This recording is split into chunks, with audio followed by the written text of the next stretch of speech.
Bonjour à tous et bienvenue dans cette nouvelle vidéo. On va s'intéresser au roi Henri IV le Grand. Henri IV est un Bourbon, tout comme son prédécesseur, qui est mort, assassiné, sans enfant. Il est le cousin de ce dernier, il s'appelle Henri de Navarre, et il lui succède alors sous le nom d'Henri IV.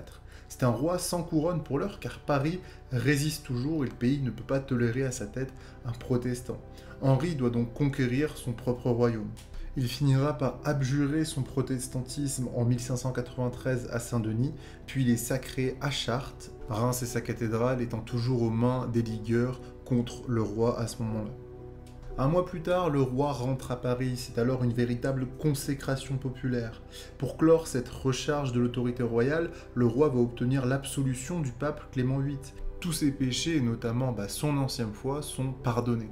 Il déclare la guerre à l'Espagne, faisant des ligueurs des traîtres, mais en 1598, il déclare « La France et moi avons besoin de reprendre haleine ».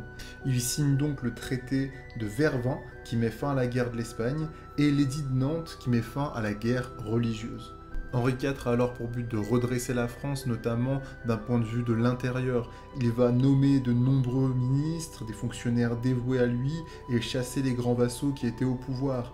Il a le ministre Sully qui va restaurer les finances et va encourager l'agriculture. De nombreuses manufactures vont prospérer. Et en 1610, le roi va faire sacrer Marie de Médicis à Saint-Denis.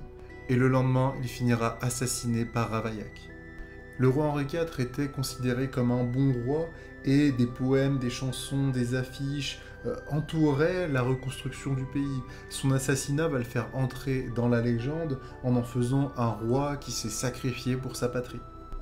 Henri IV est un souverain conquérant, un grand porteur de paix, de prospérité et d'ordre. Il remet sur pied un royaume qui est durement éprouvé et lui insuffle son immense goût de vivre. Ce goût de vivre, il était, comme j'ai dit plus tôt, évoqué dans les poèmes, dans les chants, et c'est malheureusement par son assassinat que la légende naîtra et on le considérera comme l'un des plus populaires rois de France.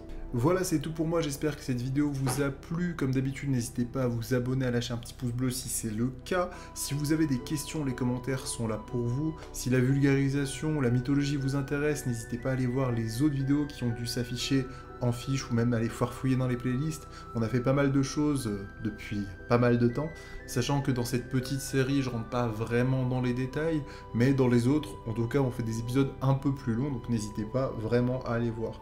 Je vous remercie d'avoir suivi cette vidéo, prenez soin de vous, c'était Malicus, je vous dis à la prochaine, ciao ciao.